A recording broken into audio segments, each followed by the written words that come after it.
성경에는 헤롯이 여러 번 등장합니다. 헤롯이라는 이름이 여러 번 등장하는데 오늘 이 사도행전 12장에 등장하는 이 헤롯 왕은 우리가 복음서에서 보던 그 헤롯 왕과는 다른 사람입니다. 그래서 보통 이제 구분하기 위해서 그 헤롯의 다른 이름들을 더 붙이죠. 그래서 예전에 그 예수님이 태어나신 그 탄생하시고 또 베들레헴의 그 주변에 있는 아기들 2살 이하 아이들을 다 죽이라고 했던 그 사람은 이제 헤롯 대왕이라고 이름을 붙입니다. 그리고 침례 요한을 죽인 사람, 또 헤로디아와 결혼한 사람, 그 사람은 물론 성경에는 헤롯 왕이라고 등장하지만 우리가 구별하기 위해서 이름을 붙이기를 헤롯 안디바라고 합니다. 영어로는 헤롯 안티파스라고 하는데 우리 파스 아니고 재미없으세요? 헤롯 안디바입니다. 헤롯 안디바. 그리고 오늘 본문에 나오는 사람은 헤롯 아그리파 1세라는 사람입니다. 헤롯 아그리파 1세. 이 사람은 헤로디아의 동생이라고 합니다. 헤로디아의 동생이었고 또 헤롯 안디바의 조카가 되죠. 이 헤롯 가문을 보니까 되게 복잡더라고요. 막 서로 섞여가지고 정신이 없던데. 근데 성경에서는 다 헤롯이라고 얘기해서 우리가 헷갈립니다. 아니 예수님 당시에 그 헤롯 도대체 몇 살이었고 지금까지 살아 있는 거야? 이러고 뒤에 가면 또 나옵니다. 또 나오는데 여하튼 이 헤롯이 여기서는 이제 헤롯 아그리파 1세라고 합니다. 본문은 이제 장면이 그 안디옥에서 예루살렘으로 장소가 바뀝니다. 예전에는 종교 세력에 그 박해가 있었죠. 종교 지도자들 그리고 또 사울 이름이 등장합니다. 오늘 보면은 이제 정치 세력, 정치 권력의 그 박해가 기록되어 있습니다. 헤롯이 손을 들어서 교회 중에 몇 사람을 해하려고 했다라고 합니다. 그런데 왜 헤롯이 손을 들어서 교회 중에 몇 사람을 해하려고 했을까입니다. 왜 그랬을까요? 갑자기 아마도 이 정치적인 목적이 있지 않았나 그렇게 생각을 합니다. 유대인들의 호의를 얻고자 하는 것이죠. 오늘 본문에서 말하기를 유대인들이 기뻐하는 것을 보고 베드로도 잡으려 할세라고 합니다. 유대인들이 기뻐했다는 것이죠. 그 기뻐하는 것을 보고 이거 하니까 유대인들이 좋아하네, 더 해야지 이렇게 된 것입니다. 또 보시면 유월절 후에 백성 앞에 끌어내고자 하더라라고 합니다. 명절에는 하지 않은 것이죠. 그 말은 뭐냐면 유대인들의 그 관습을 따랐다는 것입니다. 존중해줬다는 것이죠. 그 말은 유대인들의 그 호의를 얻고자 한 것이라고 생각해 볼 수 있습니다.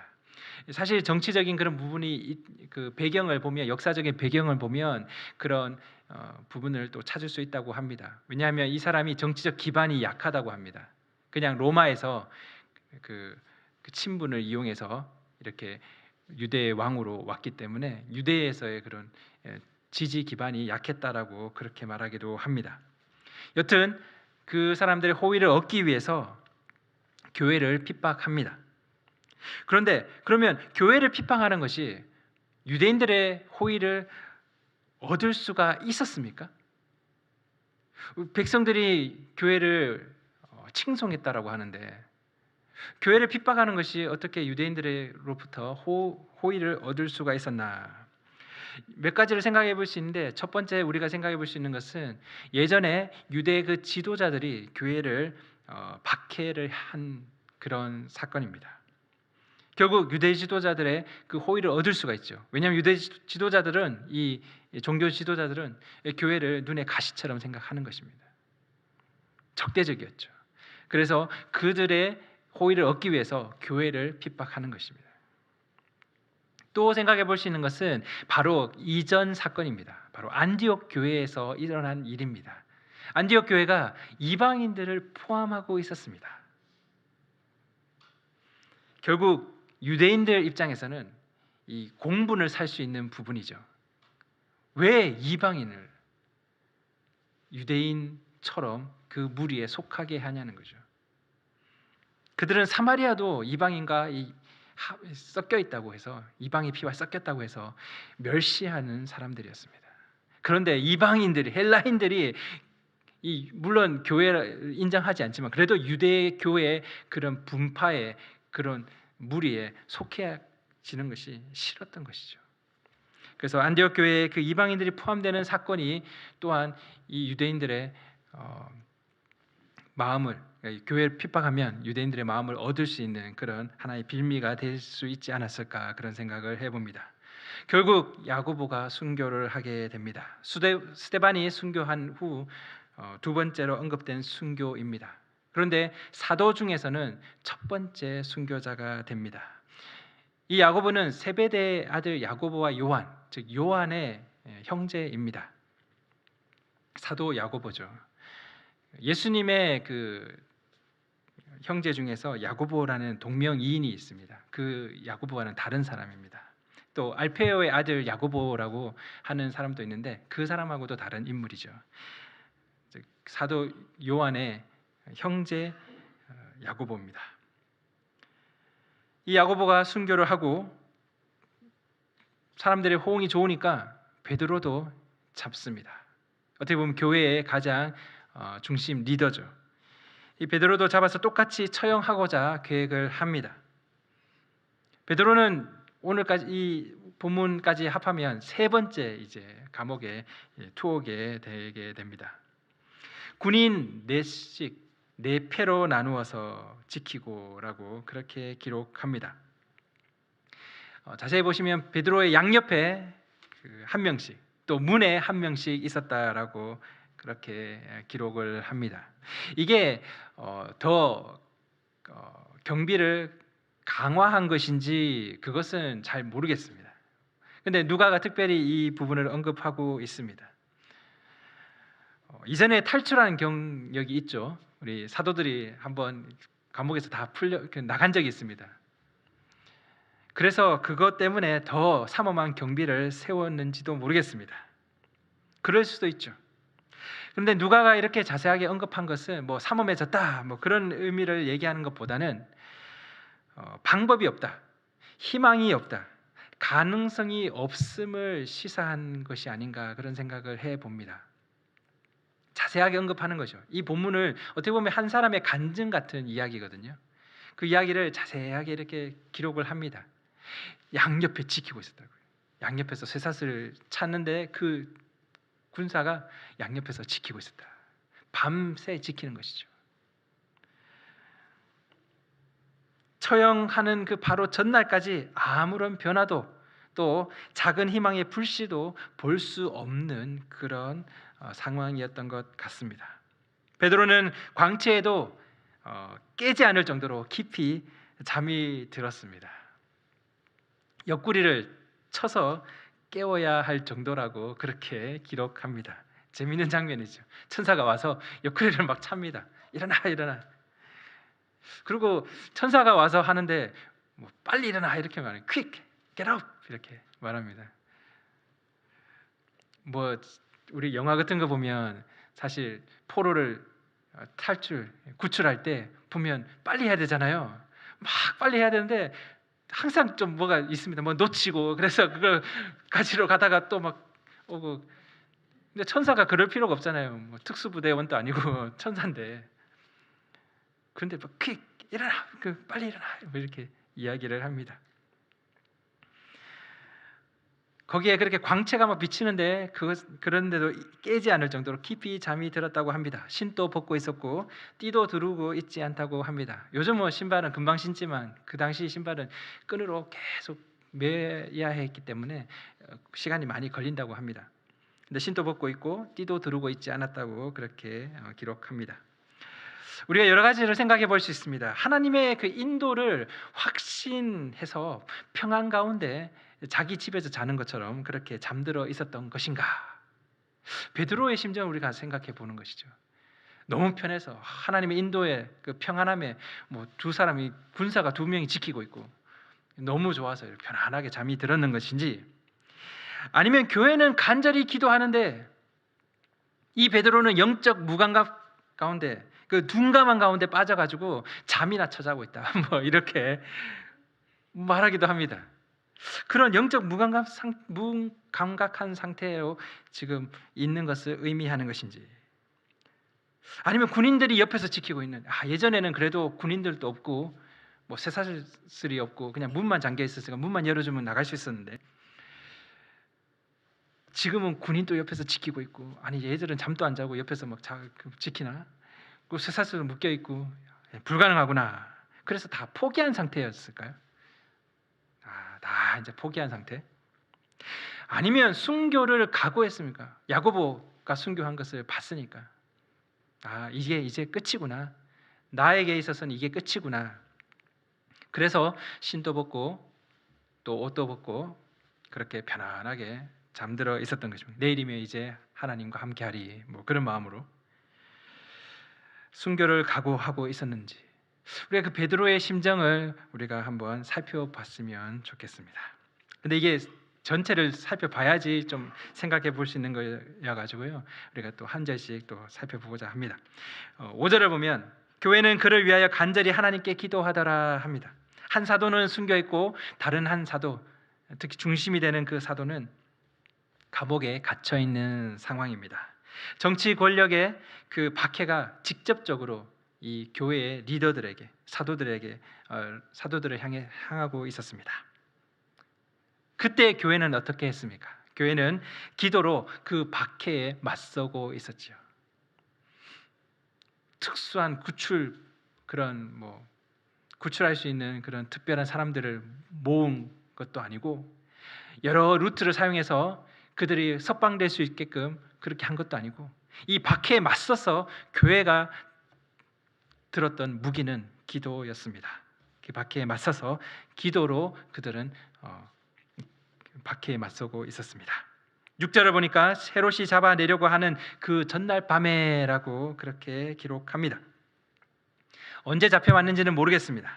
근데 좀 일찍 건져주시면 좋을 텐데, 기도도 좀 적게 할 수 있는데 이게 꼭 마지막 전날 밤 이렇게 됩니다.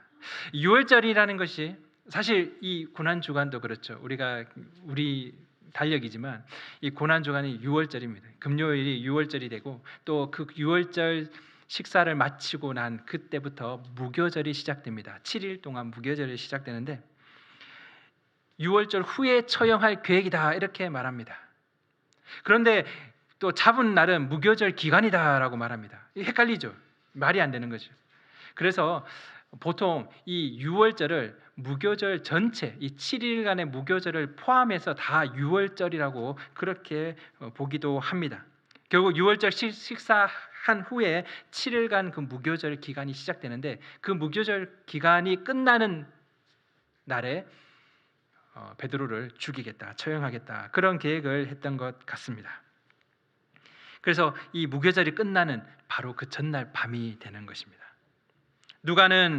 누가가 서술하는 부분을 보면 간절히 기도하더라, 그리고 그 전날 밤에 이렇게 연결되어 있습니다. 간절히 기도하더라, 그리고 그 전날 밤에. 결국 기도와 또 기적적인 하나님의 그 건져내심을 연결해서 서술하고 있습니다. 사도행전 5장에 보면 사도들이 옥에 갇혔을 때 주의 사자가 옥문을 열고 그들을 끌어낸 적이 있습니다. 그래서 성전에 가서 외치라 그렇게 말하죠. 사도행전 5장에서 우리가 나누었었는데, 오늘 본문에도 주의 사자가 등장을 합니다.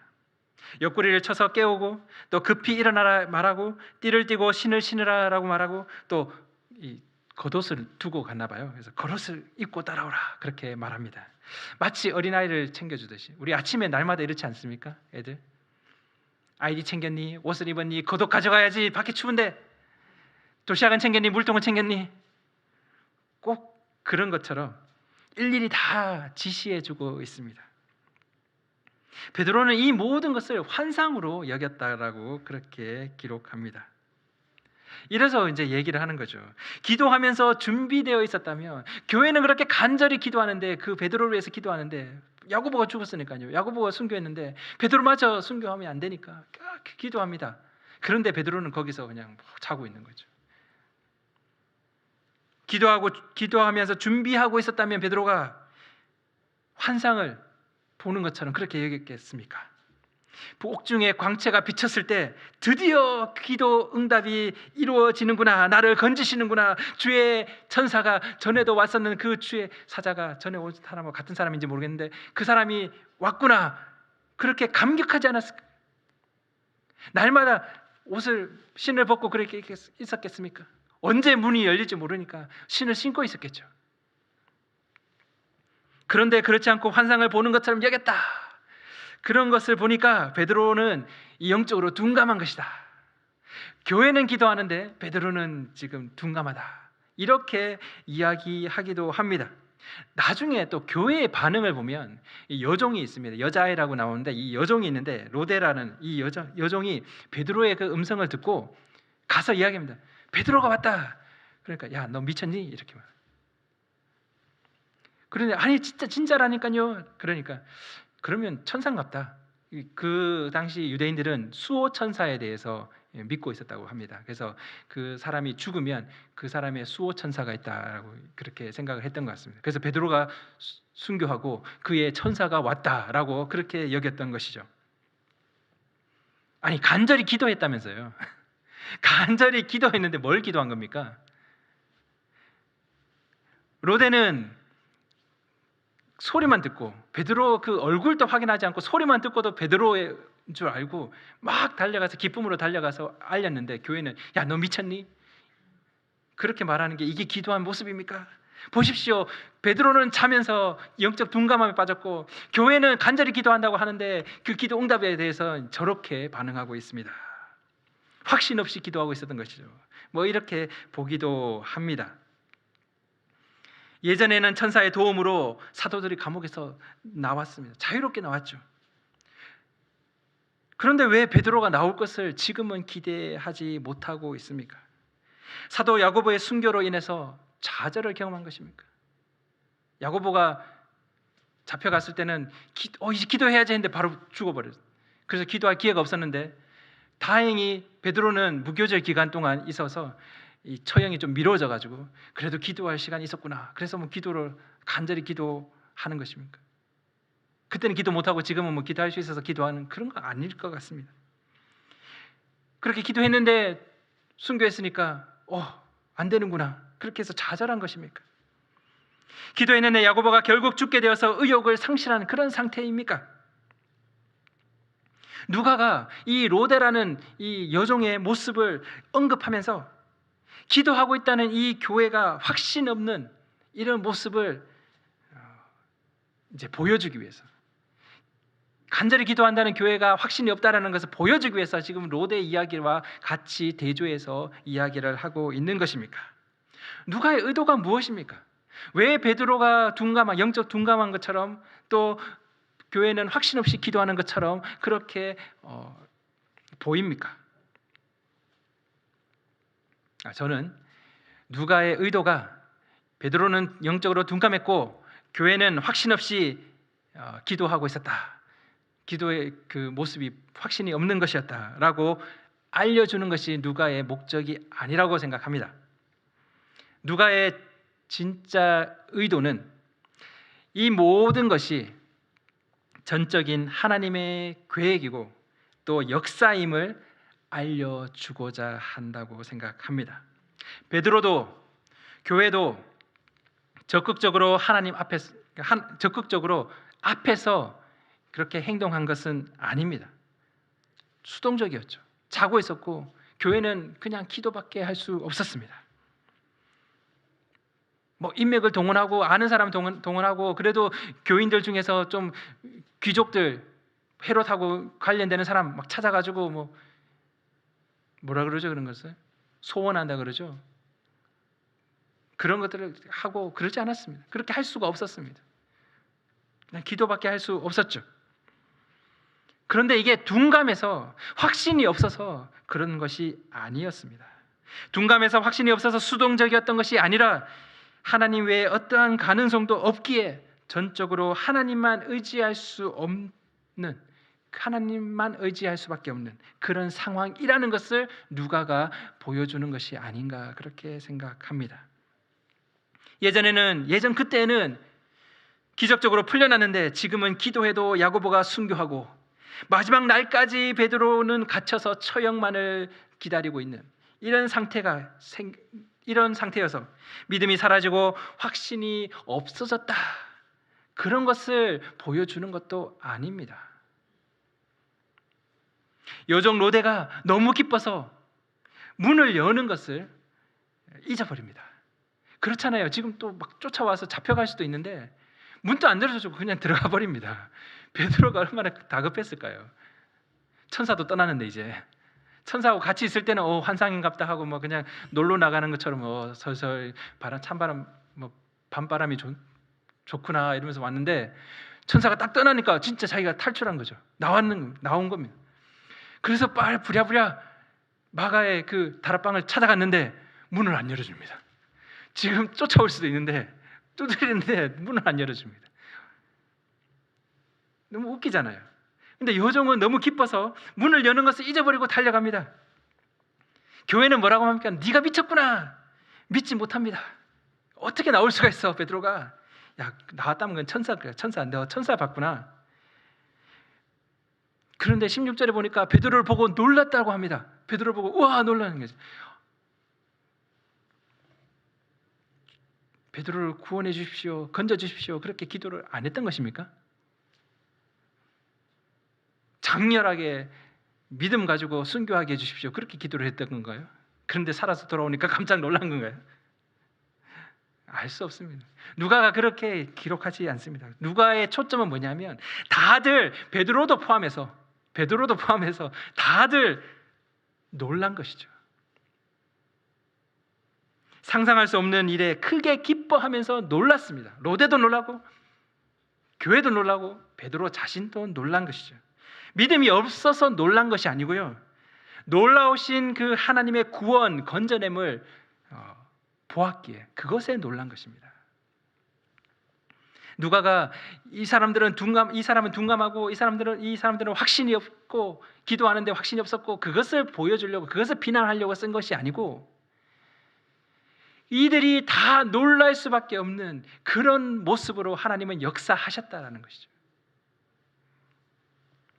믿음으로 기도, 그리고 이미 받은 것으로 여기고 기도하던 그렇게 기도하는 모습이 아니었다, 그것을 말하려고 하는 것이 아니라는 것입니다. 확신이 없고 믿음으로 기도하지 않아서 놀란 것이 아니고 하나님이 행하신 일에 놀란 것이죠. 어떻게 이 문제가 해결될지, 이 어려움이 어떻게 해소될지 알지 못했지만 하나님의 신실하심과 의로우심을 신뢰하며 기도했을 것입니다. 하나님 도와주십시오. 야고보는 순교했습니다. 하나님 베드로를 살려주십시오. 하나님 방법이 안 보입니다. 길이 없습니다. 주님 건져주십시오. 그렇게 기도를 했습니다. 그리고 놀란 것은 기도대로 응답됐네. 그래서 기대하지도 않았는데 그렇게 응답돼가지고 그래서 놀란 것이 아니고 그 기도에 신실하게 응답하신 하나님으로 인해서 놀란 거죠. 기뻐하며 놀란 것입니다. 그들의 기도대로 하나님의 손은 놀라운 일을 행하신 것입니다. 이런 게 있죠. 이렇게 해달라고 기도하고 요청한 대로 이루어지면 사실 놀랄 일이 아닙니다. 그렇죠? 이렇게 되게 해주십시오 했는데 그렇게 됐어요. 그러면 별로 놀라지 않죠. 놀라면 오히려 믿음 없는 것이죠. 너 기도하면서 그렇게 확신 없이 기도했구나. 이미 이루어진 줄로 알고 기도해야지 받을 수 있어. 우리 그런 얘기도 많이 듣지 않습니까? 그런데 놀랄 일이 있습니까? 이유가 없습니다. 그런데 이 모습을 보면 우리가 생각해 볼 수 있는 게, 기도라는 것이 자판기를 이용하는 것, 그런 것이 아니라는 것을 우리가 생각해 봐야 합니다. 이것을 달라하고 대가를 지불하고 주실 줄 믿습니다, 그렇게 우기는 것이 기도가 아닌 것이죠. 기도는 전적으로 하나님만 신뢰하고 의뢰함을 표현하면서 그분과의 관계 가운데로 나아가는 것입니다. 자판기에서 돈을 넣죠.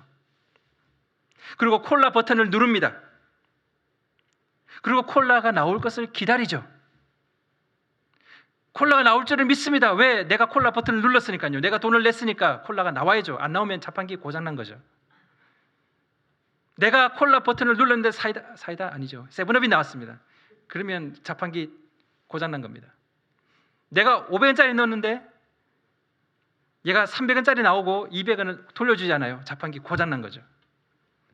하나님 앞에 기도하는 것이 이런 것입니까? 내가 콜라 버튼을 눌렀는데 왜 하나님 세븐업 주십니까? 내가 500원, 1000원에 헌신을 하고 희생을 했는데 왜 응답은 50원짜리 응답입니까? 내가 콜라 버튼을 눌렀는데 왜 세븐업으로 응답하십니까? 그리고 콜라가 나올 줄 믿습니다. 그런데 세븐업이 나왔어요. 내가 이미 받은 줄로 알고 기도했는데 왜 세븐업 주십니까? 자판기 버튼 눌렀는데 콜라 버튼 눌렀는데 콜라 나오는 거 당연하잖아요. 그거에 놀랍니까? 콜라 버튼 눌렀는데 세븐업이 나오면 놀라죠. 이렇게 강한 확신으로 기다린다. 그런 것이 아니라고 생각합니다. 기도는 하나님과의 관계로 나아가는 것입니다. 하나님 앞에서 돈 넣는 곳도 없고 버튼도 없습니다.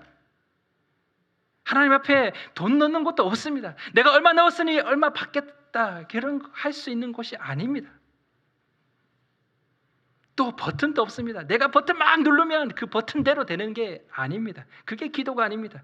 받을 줄로 믿습니다. 이 버튼 누르면 그 버튼에 응답이 나타나는 게 아닌 것이죠. 왜 하나님을 자판기로 만듭니까? 한 신학자는 이렇게 말했습니다. 이 사건은, 오늘 이 본문은 베드로의 탈출 사건이 아닙니다. 이것은 베드로를 건져내신 것입니다. 전적으로 저는 동의합니다. 베드로가 탈출하려고 노력한 것도 아니고 교회가 탈출을 위해서 기도한 것도 아닙니다. 하나님의 도우심을 구했고 하나님은 신실하게 응답하셨습니다. 누가도 이것을 전달하려고 했던 것입니다. 베드로와 교회는 기도로 이 하나님의 역사에 동참할 수 있었죠. 또 놀라운 건져내심을 경험하게 된 것입니다. 기도대로 응답되지 않아서 혹시 실망한 적이 있으십니까? 콜라 버튼 눌렀는데 안 나온 적 있으십니까? 그래서 막 자판기 차죠. 막 두드리죠. 그래서 막 하나님 두드린 적 있으십니까? 하나님 맞아요. 내가 콜라 버튼 눌렀는데 왜 안 나옵니까? 돈 떼먹었네요. 내 헌신 떼먹었네요. 그런 적 없으십니까? 저만 그랬습니까? 놀라운 역사가 일어나지 않는 것 같아서 혹시 낙심되십니까? 콜라는커녕 세븐업도 안 나오는 그런 자판기 앞에서 우울해지신 적 있으십니까? 우리가 기대하고 원하는 대로 되는 것이 응답 아니면 하나님의 역사, 그것이 아니라는 것입니다. 이것을 우리가 깨트려야 됩니다. 우리가 기대하고 원하는 대로 되는 것이 응답이고 그것이 하나님의 역사다라고 보면 우리 눈앞에 하나님의 역사는 안 보입니다. 왜? 계속 콜라 누르는데